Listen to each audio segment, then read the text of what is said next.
Here we are again. Aren't we lucky to gather to hear two writers read? And today we have Gussie Howe and Bob Corwin. Yay! And of all things, I think I have memorized Paul's poem finally on my shelf. Have a wonderful book called Committed to Memory, 100 Best Poems to Memorize. And I thought, why did it take me so long to memorize Paul's poem? I'm going to begin memorizing a poem, I do believe. Let's do it together. Here we go. Write, write, write. Write, write, write. Until you get it right. Until you get it right. Then read aloud. Then read aloud. You'll draw a crowd. You'll draw a crowd. And bring us great delight. And bring us great delight. And here we go with some readers and writers and readers.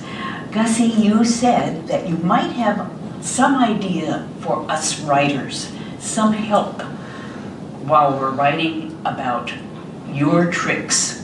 What is your writing process, Gussie? I have no idea. I really don't. Then you're in your creative mode. That's what it is. No, I don't do what is in books that tell you how to write. Wonderful, Gussie. That's one thing. That's very negative. That's just great. Why don't you read for us? Okay. In my childhood, death was part of life, if not intimate or familiar. My father was a clergyman, and more than once, he and Malcolm Lundgren, the town undertaker, picked me up after school in the big black hearse with crimson velvet seats. They were returning from a burial. After the death of a family member, people wanted him to do the funeral and would often track him down, even when we were off on vacation. Once while swimming in a New Hampshire lake, a Western Union messenger used his fly fishing rod to cast a telegram out to my dad. The family of the deceased wanted their parson, and he went. I was very disappointed. At this point in my life, nothing topped swimming in Lake Winnipesaukee. Our car trunk often carried a box or two of some parishioners' cremated remains, and for when they could be taken into the mountains for a private burial. Families often preferred that to a cemetery and were hesitant about scattering ashes of loved ones on their own. At the dinner table, we frequently heard about struggles through final illness. Mrs. Weeks, whose face was eaten away with cancer, was a favorite. We heard about her joyous response to life, even as she approached its end. Abundant arrangements of gladiolas sometimes would clutter our back hall after a memorial service. Bereaved families had purchased them as part of the undertaker's package price. They had no idea how to dispose of this accumulation, so my father would gather it up for us to distribute to shut-ins and hospital patients. Incidentally, my mom detested gladiolas, and to this day I share her distaste for them. And there was my 5th grade schoolmate Henry, whose body was cut to shreds by a train while he danced on the tracks playing chicken. His mother, one of the few black people in our town, had been deserted by her husband. This was commonly referred to as the poor man's divorce. She cleaned houses to keep all her 5 children fed and sheltered. Her oldest, encouraged and befriended by my dad, went on scholarship to a good university and is now a well-established physicist. None of these experiences put me in the face of death. It was just something that happened to people and animals. The closest memory I have are when our dog had puppies. It was a large litter, and my father decided to drown the 2 runs so the others could have a better chance. He set off with the 2 puppies, but was soon back with both babies. With tears in his eyes, he announced he simply couldn't do it. The same thing happened when he decided to use his shotgun to do away with some red squirrels who were chewing up all our camping gear. The death of relatives and family friends didn't seem to touch me personally, but it was very familiar, like the people you meet on a bus or a subway. Perhaps I was afraid and didn't want to get too close. Hence, despite repeated invitations, I declined to accompany my dad to visit his best friend when cancer was slowly taking him from us. It was my loss, but somehow I wasn't ready. What brought me closer was learning to love Bach's St. Matthew Passion. I was lucky enough to attend a college with an opportunity to sing in a choral group performing the great masses and requiems of Brahms, Mozart, and Bach. My father, known always to me as Daddy, shared this enthusiasm. He also became enthralled with the music. We had a wonderful time on vacations listening to his latest recordings, and he presented me with a truly magnificent Fritz Lehmann rendering of the Passion. I still have it with my dad's penciled-in translations from the German. It always touched me that this particular conductor had suffered a fatal heart attack while performing the work. The concert had fittingly gone on. An uncomplaining college roommate endured many hours of this long opus. It spoke to me of the holiness and mystery in all of us and the love which is there for us from birth to death. Over and over I played it. A book review, this was written in 1999, so it's somewhat out of date, but at the time there was a guy who wrote a book called Amazing Grace about children of poverty in Brooklyn, and he said that when he was writing that book, he listened constantly to the St. Matthew Passion. I thought of contacting him, but am afraid of appearing foolish or bearing myself to a stranger. In a sense, I suppose the music prepared me for birth and death. We don't know where we come from, and we don't know where we go. Gauguin has a painting of a similar title in the Boston Museum of Fine Arts. This mystery was confirmed when each of my children and grandchildren appeared, in quote, at birth. But when my son disappeared, quote, in death, and listening to this music is my own ritual when loved ones die. As a college senior, I devoured the American Way of Death by Jessica Mitford. Again, to the delight of my dad, I came home full of what I was reading and thinking. He was my sounding board. The book was very critical of the then exploitive methods of funeral homes. So, of course, he escorted me down the street to the town funeral director, his friend, Mr. Lundgren. I then proceeded to pepper Mr. Lundgren with questions arising from my newfound expertise, as only a self-absorbed young person can do. Mr. Lundgren was most gracious and even sympathetic to my concerns. It bothered me deeply that people would be financially exploited when they were reeling with grief from the death of a loved one.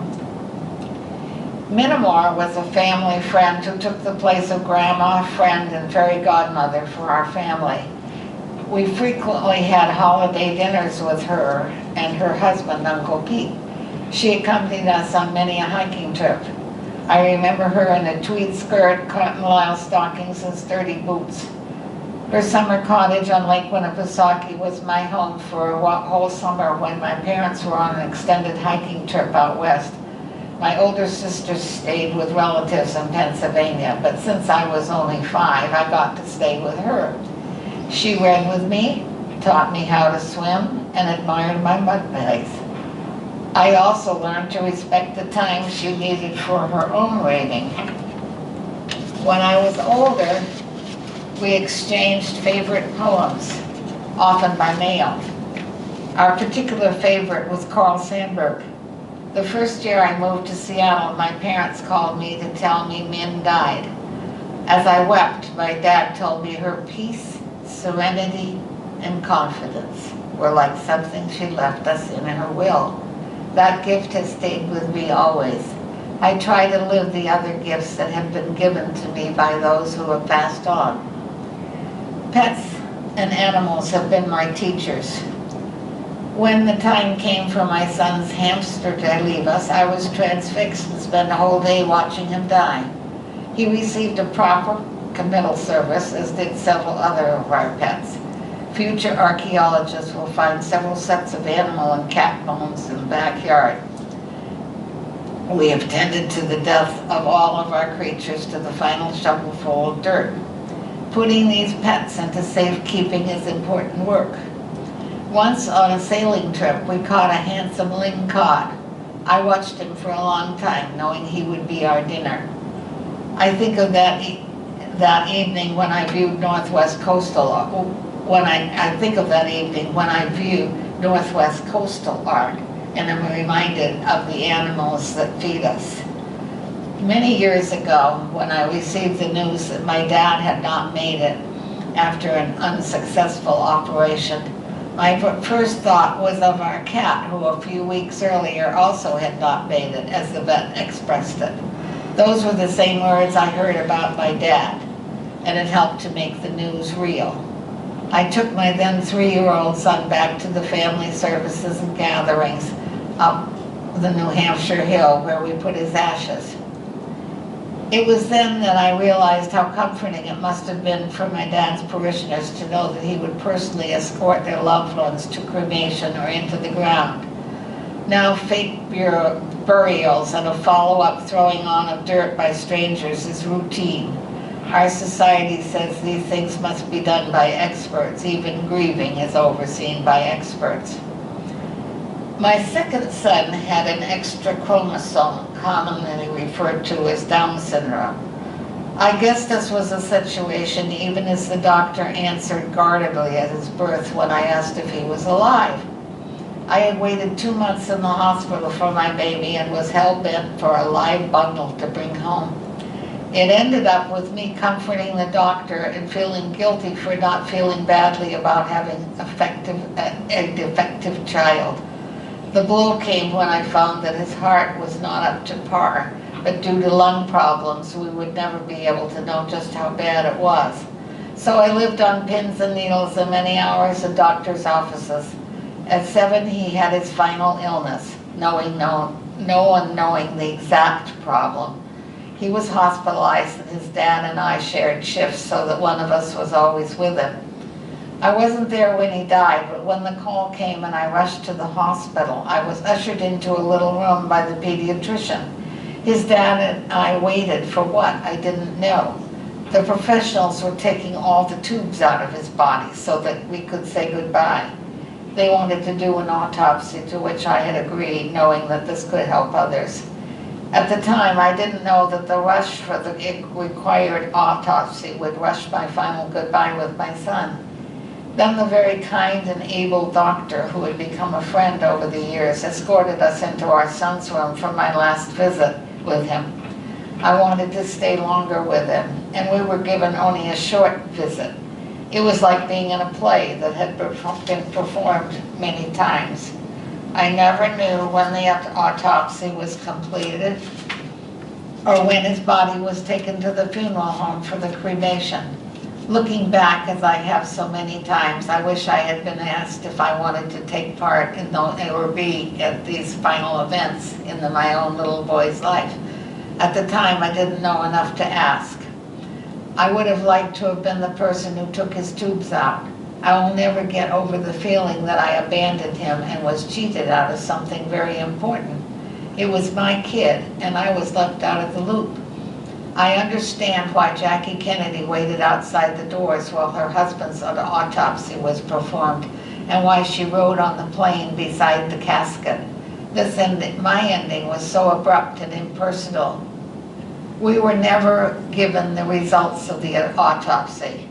A year later, despite my ex-husband's criticism of my morbid curiosity, I asked for a report.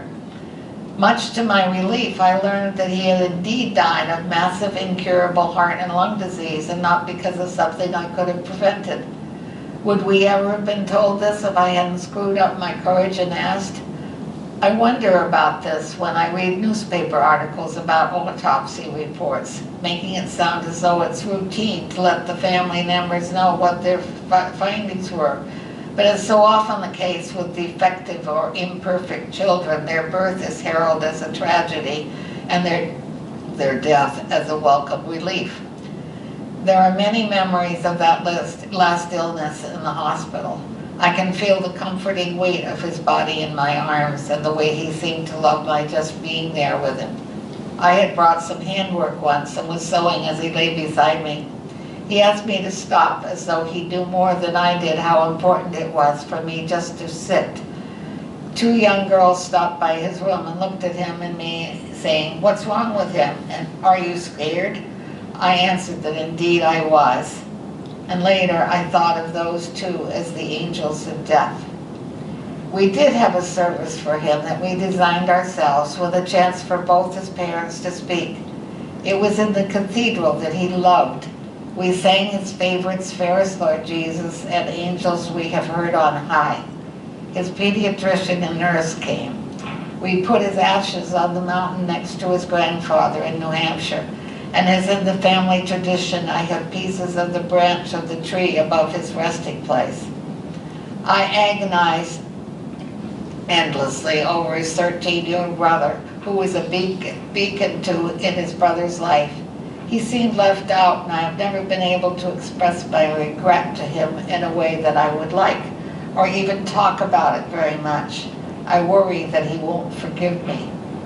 2 other events helped me more than anything else to heal from this hospital experience and my feeling of being cut off from my Tom after his death. Many years later, my friend Bob's mom died after surgery in a local hospital. All of his family was gathered around in the hallway outside her room, some of us sitting on the floor. When the doctors came out to say she was gone, I leapt up and went to her room and stood watch while the nurses took out the tubes so that she would be prepared for viewing. I could tell they didn't want me there, but I told them I was representing the family. Doing that comforted me enormously and earned me a place.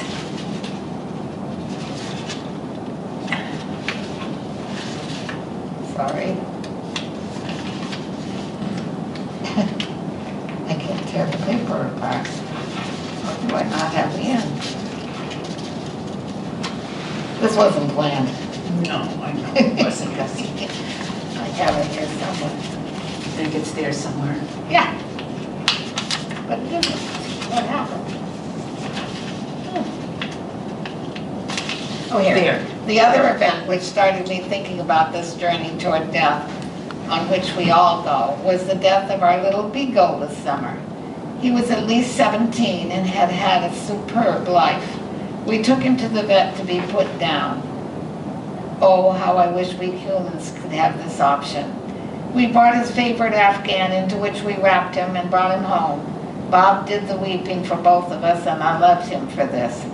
As he prepared the hole to receive him, I cradled Barney's limp body in my arms, and will never forget the look or the feeling of his silky soft body. It was what I would have loved to have done with my Tom. I love knowing he's buried right in the backyard over his arch enemy, the cat. She preceded him by 1 year. Thank you, Gussie. That was a gift. That was a very, very rich gift. I need to just squeeze your hand. Oh, okay. Can I read my little, did I beautiful. say death twitches my ear? Yes. I have a quote over my computer, and it says, "Death twitches my ear. Live," he said. "I'm coming." Thank you. So we'll come together. This is big. Yeah, here's the round of applause. Here we go. Hello, Bob. Good morning, Nancy. And I look forward to hearing you read today. Before we started today, Bob and I were kind of chuckling about things being out of control or under control. And Bob mentioned that the creative process maybe always is a little out of control. And I really appreciate that. It's food for thought, Bob. Thank you. Do you have a little bit of wisdom for us writers? Borrowed from another writer, what was it? Oh, several years ago, Bev and I went to hear down at Seattle Arts and Lectures. They had that writer Anthony Doerr, who wrote All the Light You Cannot See, and you know, it was just an enchanting book because of the writing.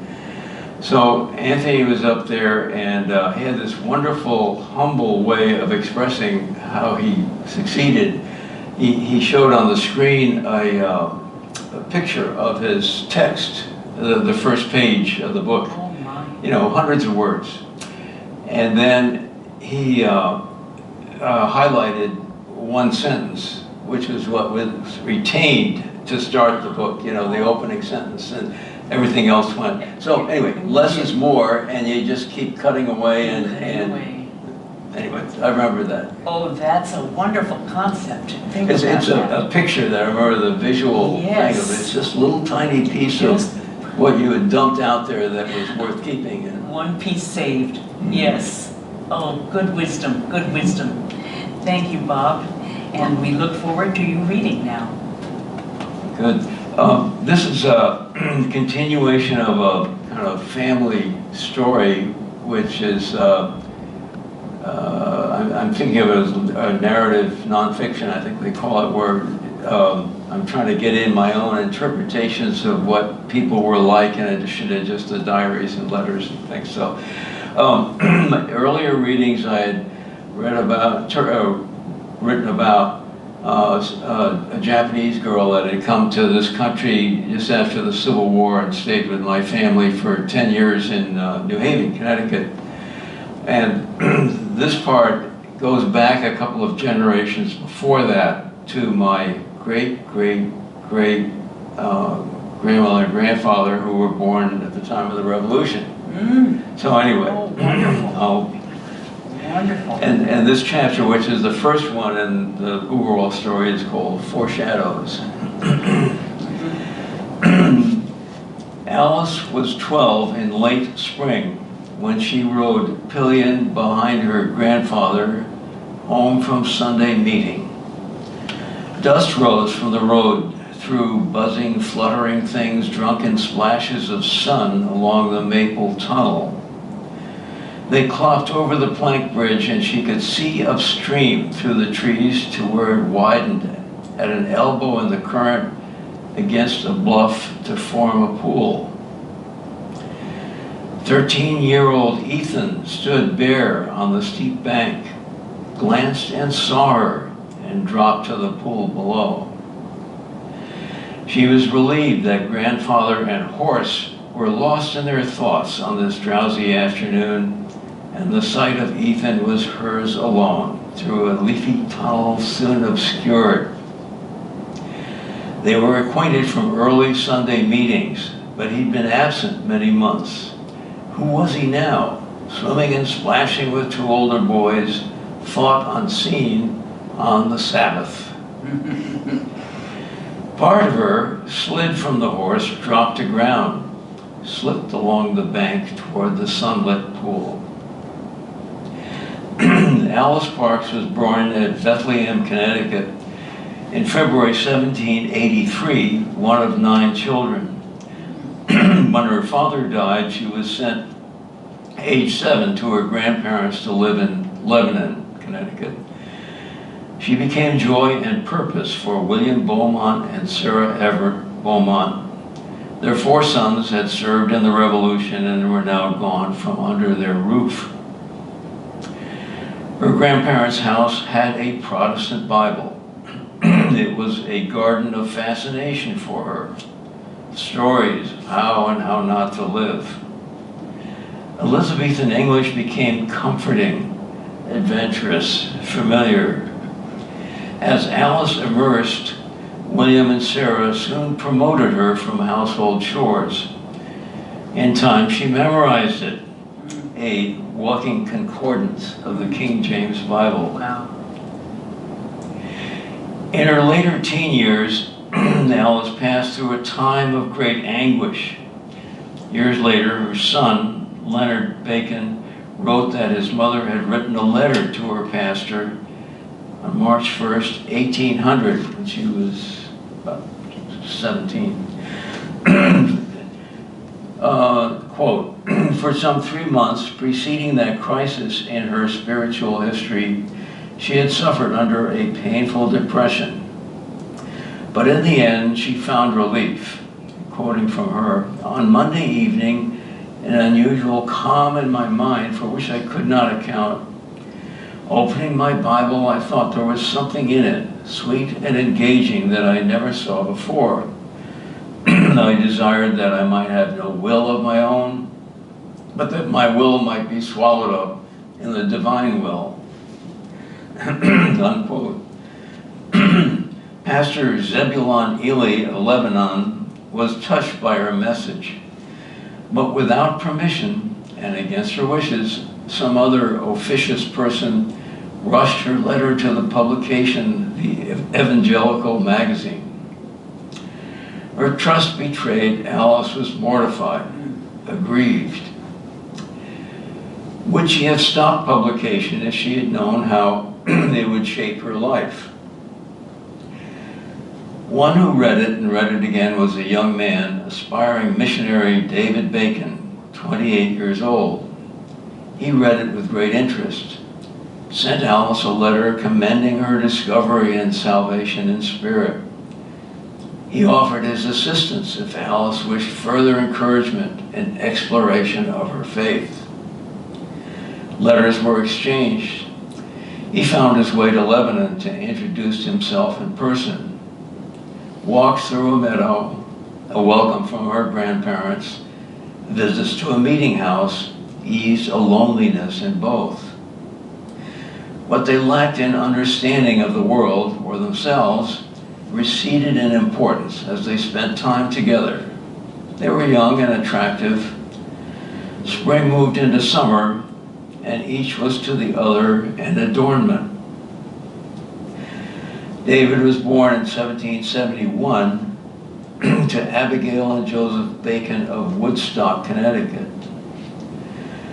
By the age of 28, he had found work teaching in Mansfield, Connecticut, where his older brother Leonard was a doctor.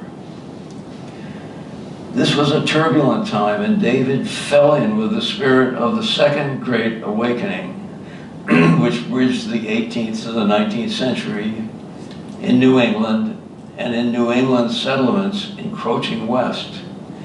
He yearned for a higher cause, to yield his future to a provident God. Now too old for college and with no seminary yet available, David studied with local pastors. At this time, the Associated Pastors of Connecticut were organizing a, quote, missionary society, unquote, to, quote, Christianize the heathen in North America and to support and promote the Christian knowledge in the new settlements in the United States. Though not ordained, David's zeal attracted notice of the society now forming in Hartford. Might David be a first candidate to explore opportunities to the west and south of Lake Erie, including the Western Reserve, or what was called New Connecticut, now called Ohio? He was interviewed by the trustees of the society and given charge to travel west for up to 6 months. He departed on his first mission to the west. The wind at his back, he departed the eastern shore of Lake Erie, arriving Detroit by sailboat 34 days out of Hartford. David returned to Hartford in December and was interviewed again by the trustees. He was then ordained to the work of evangelist, and their meeting concluded with the singing of suitable hymns. Had the 4-month foray west not succeeded, might, in his eyes, might David and his family to be not be destined later for such arduous poverty.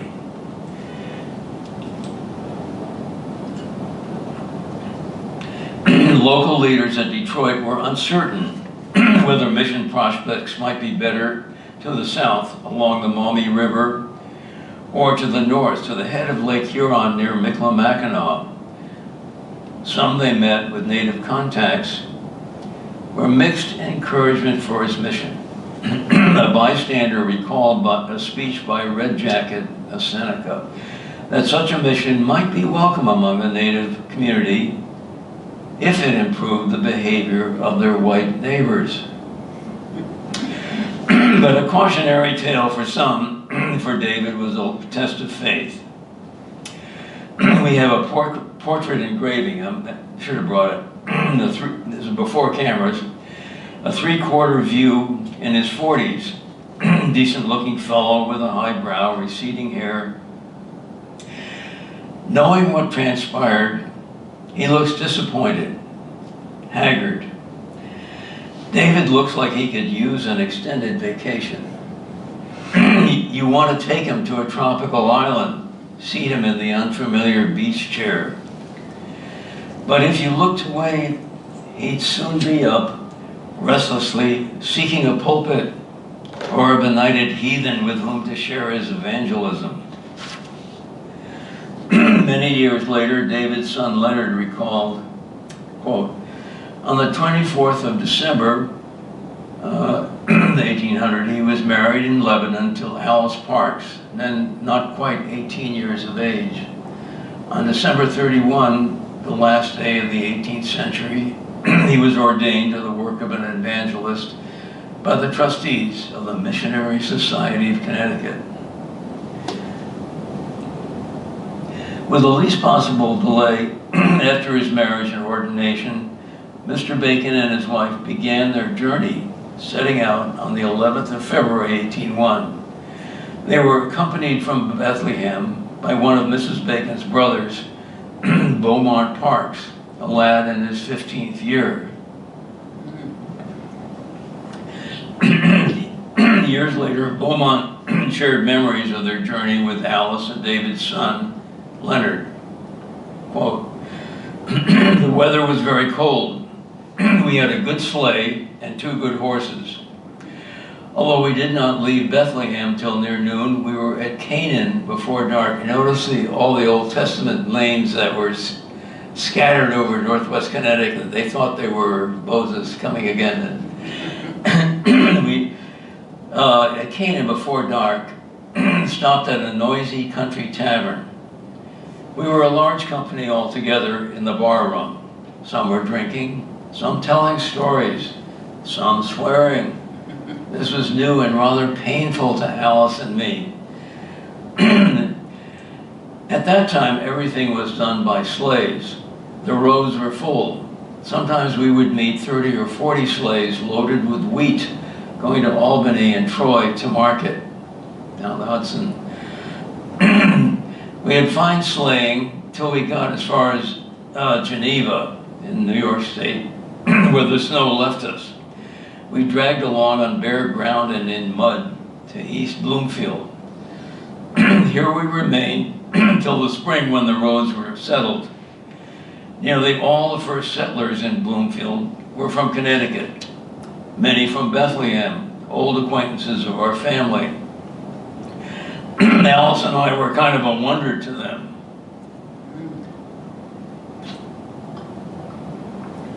That we, so young, should be willing to forsake home and friends and good old Connecticut and go among the wild sons of the forest. They thought that strange indeed. Your father preached every Sabbath as they had no preacher. Unquote. These communities in central New York had been settled recently. During the Revolution, the Continental Army believed the Iroquois Confederation was too supportive of the British cause. Washington's command ordered destruction of the 5 tribes' communities in the swath of land across New York State, from the Hudson River to the west of the Finger Lakes. American troops burned habitations, community buildings, laid waste the complex system of agriculture which had sustained thousands of people. In Indian survivors drifted to settlements at the Canadian border. The native exodus opened the way for white pioneers eager to move to these fertile lands beyond the stony confines of crowding Connecticut farms. Quote, about the 1st of April, we started for Buffalo, having sold the sleigh and things we could not carry. We had 2 good horses and 1 man's saddle and a Mackinaw blanket for the other horse. Mr. Bacon and Alice would ride on 2 or 3 miles while I trotted along as fast as I could. This is 14-year-old Beaumont.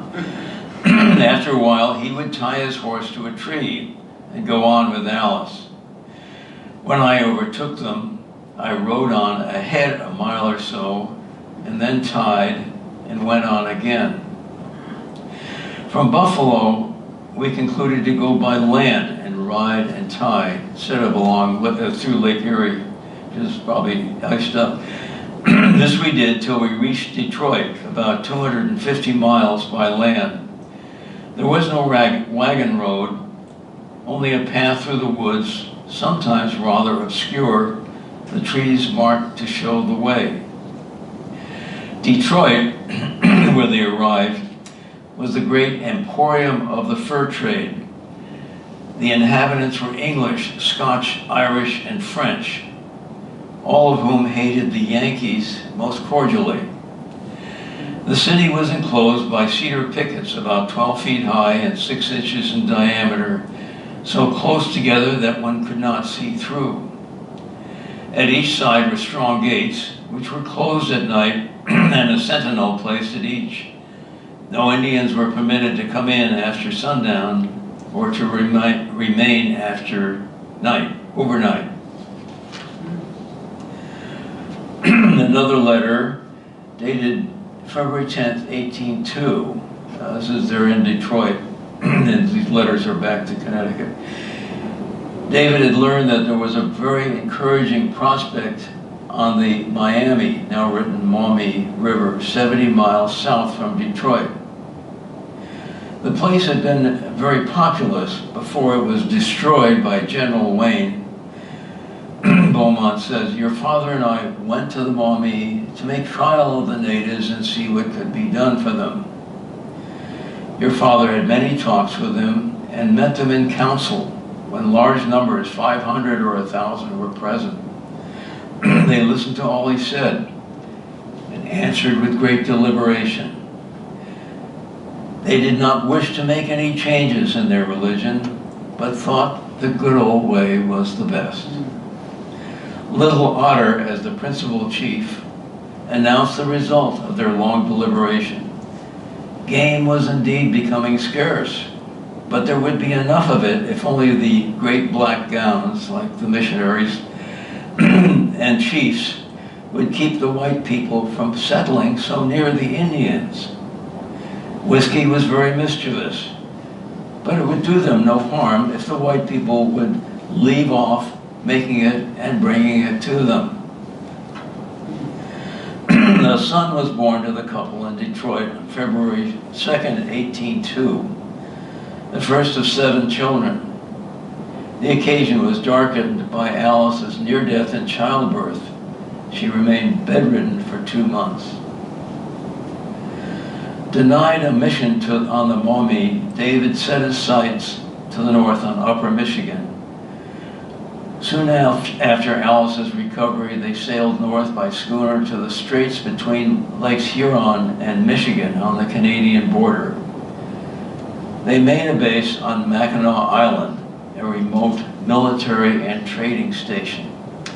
He planned a mission to the Indians at nearby Abercrombie on the Michigan mainland. As they settled at Mackinac, Alice took pleasure in their infant son. She wrote July 2nd, 1802 to David's brother, Uncle Dr. Leonard Bacon, and her friend Jerusha back in Connecticut. Alice said, the dear boy grows finely and promises much. During my illness, the ladies at Detroit treated me with great kindness. Though destitute of the benevolent religion of Jesus, it pleased God to dispose them to become mothers and sisters to me in my remote situation. I am not lonely or unhappy. I mourn the absence of dear friends, but rejoice that I have it in my power to correspond with them by writing. But an army fort was foreign to Alice. From Michilimackinac, February 11th, 1803. My dear Jerusha, all in high life here, card clubs, balls, dinners, tea parties, etc., occupied nearly all their time, the Sabbath not excepted. A large number of troops has since been sent on, among whom are several officers and their families. These are generally destitute of religion. Could you be transported hither and hear the awful language which I daily hear? Methinks you would be filled with horror, and imagine that this is the place where infernals rave. But God has given me a dear son, and has hitherto smiled upon him in a remarkable manner. I am pleased to see his daily improvement, and diverted with his little playful airs. Oh, that I had that grace which is sufficient to enable me to train him up for God. We have given him the name of Leonard after his uncle at Mansfield. With David often away on an attempted mission, Alice found comfort in her little Leonard, and they had company with Siganog, a high-born Odawa youth who was taken in by the family at his uncle's request to learn English and white men's ways. Alice said, "My little Leonard is more attached to our Indian than he is to me. He now understands a little of his language and will probably be master of it before me." A biographer, Vivian Hopkins, noted David's challenge. At the remote Abercrosh in the Mackinac Straits, David and Alice struggled against Catholic opposition, indifference of the French and English traders, Indian drunkenness, and always desperate lack of money. Nor was the tough Calvinism which David insisted on preaching a successful competitor with the fair promises offered the Indians by Moravian and Catholic missionaries. And this, unquote. While Alice and little Leonard were learning rudimentary Odawa from the engaging Siganog, David seemed confounded by the language barrier. To gain entry to Abercrosh, the Indian community, he would need an interpreter. But even if he had the money required for their services, he doubted his Puritan message would survive through the interpreters available. There were two of them, a Jewish trader and a French papist. It was noted, Siganog, when he saw Mr. Bacon ready to embark for Abercrosh, he renewed his remonstrance. "Father, if you think it is best to go, I will go with you, but I think you had better not to go. I'm an Indian, and I think I know Indians better than you do. I'm sure they will not listen to you nor mind what you say. I know they will talk very foolish to you, and I should not like to be there, for I should not know how to bear it." Then David wrote, "Finding Siganog so much opposed to my going, I reluctantly gave up the idea and returned home." How am I doing? Should I hold it there? Maybe this much? Another 5 minutes? Okay. November 4th, 1804. Early in October, Pandagankwan, the head chief by birth, with 2 other Chippewa dignitaries, came to the missionary. "My father, we think the Great Spirit did not put us on the ground to learn such things as the white people learn." David wrote his trustees that he would abandon the mission to Abercrosh, saying it was a common belief that they had already made trial of the white men's religion and had found no good in it. The trustees directed David to depart the Mackinac Straits and repair to New Connecticut, Ohio, there to itinerate as a missionary. The family parted,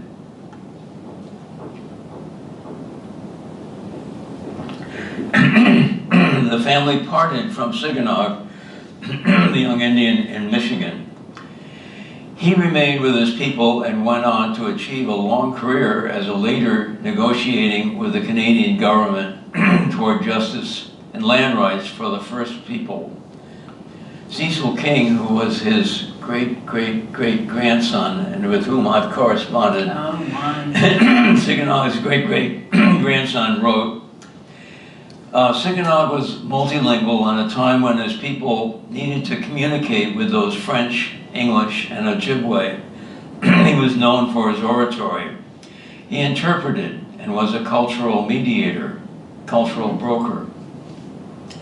When his people were forced from their ancestral homelands by an expansionist United States in 1830, Siganog led them to sanctuaries under British protection, first at Coldwater and then at Manitoulin Island in Canada.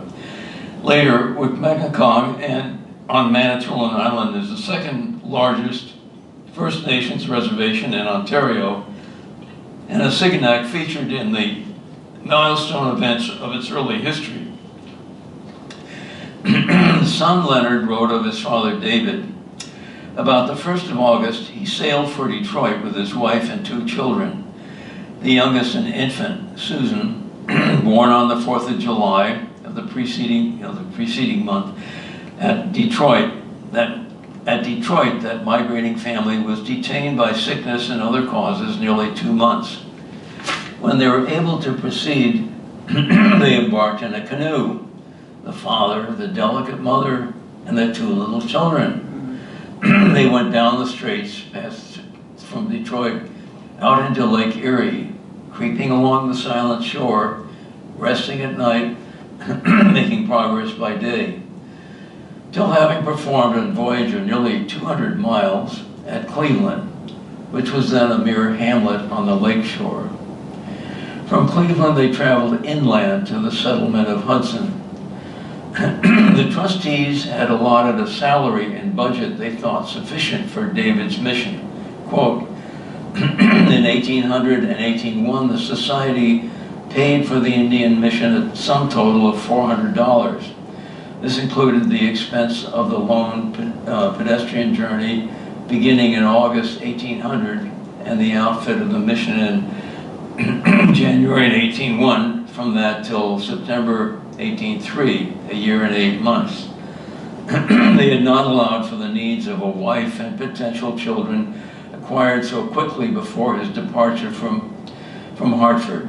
Expenses on the frontier were much higher than expected. The trustees learned that David was running short.